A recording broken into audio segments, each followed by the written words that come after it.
इमाम अहमद रज़ा फाज़िल बरेलवी रज़ी अल्लाह ताला अन्हु से वहाबी देवबंदी बातिल फिरके वाले सब जलते थे और सब अहमद रज़ा को अपना दुश्मन तसव्वुर करते थे, लेकिन आला हजरत कभी किसी की फिक्र नहीं करते थे।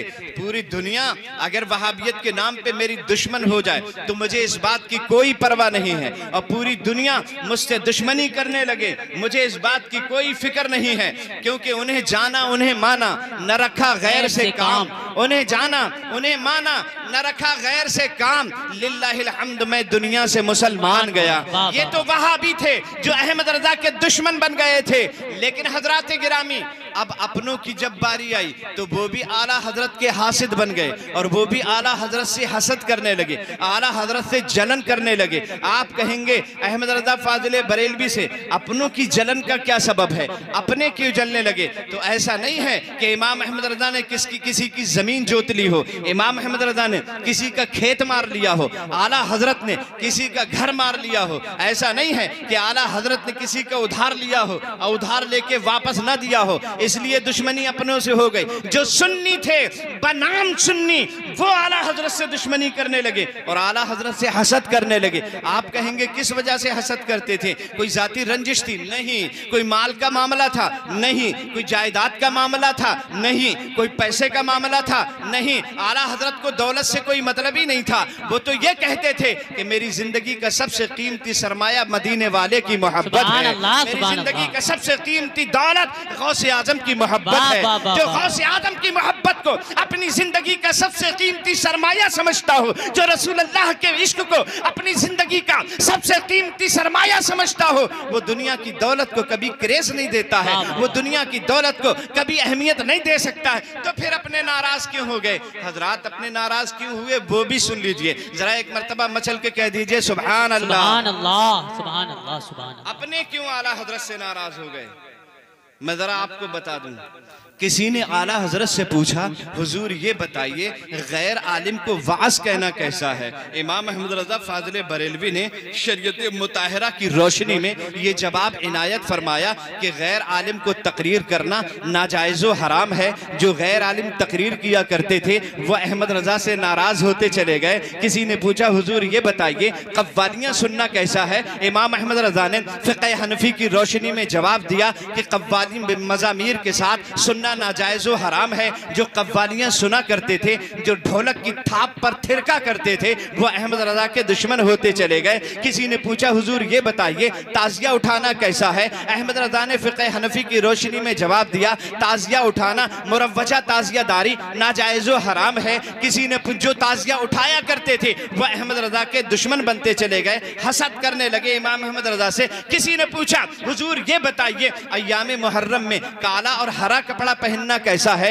इमाम अहमद रज़ा ने फ़िक़्ह हनफ़ी की रोशनी में जवाब दिया, 10 मुहर्रम तक, पहली तारीख से लेके 10 मुहर्रम तक काला कपड़ा पहनना भी हराम है और हरा कपड़ा पहनना भी हराम है। काला कपड़ा पहनना इसलिए हराम है कि वो शियों की मुशाबहत है, और हरा कपड़ा पहनना इसलिए हराम है कि वो जाहिलों की मुशाबहत है। इमाम अहमद रज़ा ने जवाब दिया, हरा कपड़ा पहनना और काला कपड़ा पहनना मुहर्रम के 10 दिन तक नाजायज़ व हराम है। जो मुहर्रम के दिनों में काला कपड़ा पहनते थे वो आला हजरत के दुश्मन होते चले गए, जो मुहर्रम के दिनों में हरा कपड़ा पहनते थे वो आला हजरत के दुश्मन होते चले गए। किसी ने पूछा, हुजूर ये बताइए अंगूठी पहनने का मसला शरीयत में क्या है? तो इमाम अहमद रज़ा ने जवाब दिया, एक अंगूठी 4.5 माशा से कम, वो भी एक नग की, एक उंगली में पहनना जायज़ है। जो अपनी उंगलियों को अंगूठी की दुकान बनाया करते थे वो इमाम अहमद रज़ा से दुश्मनी करते चले गए, इमाम अहमद रज़ा से जलते चले गए। किसी ने पूछा, हुजूर ये बताइए झींगा खाना कैसा है?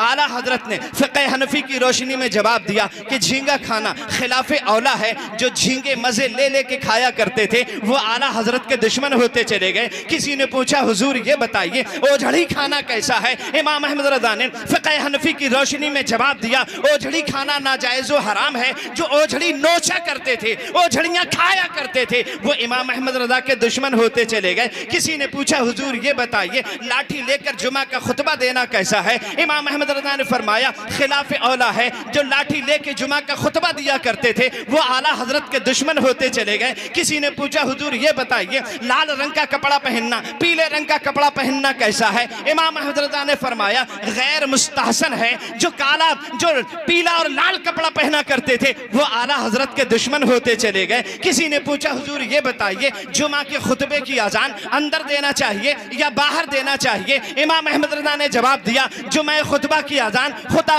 जुमे के खुतबे की अजान अंदर देना मकरूह तहरीमी है, बाहर देना चाहिए, खारिज मस्जिद देना चाहिए। जो अजानों को जुमा के दिन खुतबे की अजान को मस्जिद के अंदर दिया करते थे वो आला हजरत के दुश्मन होते चले गए। जब अहमद रज़ा ने अपनी आंख खोल कर देखा एक तरफ तो वहाबी देवबंदी थे जो मेरी जान के दुश्मन बने हुए थे, अब तो मेरे अपने भी मेरे हासिद हो गए हैं, तड़प गए और बेचैन हो गए। बशरी तकाजा भी यही है, आदमी अपनों को जब देखता है और अपना नाराज होता है तो बेचैन हो जाता है, बेकरार हो जाता है। ये तो सुन्नी थे, अपने थे, शरीयत का हुक्म बताने की वजह से अहमद रज़ा से दुश्मनी करने लगे थे। बेचैन हो के कहते हैं या रसूल अल्लाह अलैहिस्सलातु वस्सलाम, एक तरफ आदाए दी, एक तरफ है हासिदी, एक तरफ आदाए दी, एक तरफ है हासिदी, बंदा है तन्हा शाह, तुम पे करोड़ों दुरूद। और बारगाह गौसे आजम में अपना अरीज़ा पेश करते हैं। वो जब भी बेकरार होते थे तो दुनियादार से नहीं कहते थे, अहमद मुख्तार से कहते थे। वो जब भी बेचैन होते थे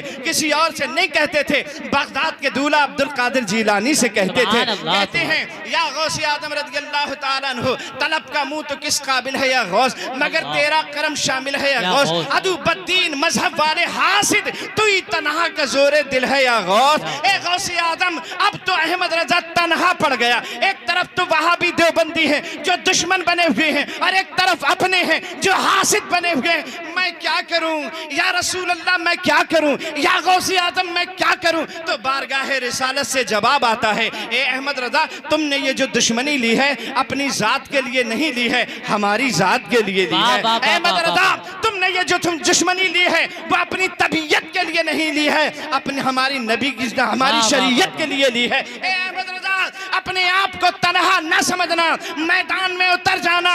जिस मैदान में जाओगे हमें अपने साथ पाओगे और झंडे नुसरत के गाड़ के अपने घर वापस आओगे। नारे तकबीर, नारे रिसालत, मसलके आला हजरत, फैजाने आला हजरत मुफ्ती मुशर्रफ हुसैन साहब क़िबला। नारे तकबीर, नारे रिसालत। सुभान अल्लाह, सुभान अल्लाह। अहमद रज़ा, तुमने अपनी तबीयत के लिए इतने दुश्मन नहीं बनाए हैं, हमारी शरीयत के लिए दुश्मन बनाए हैं।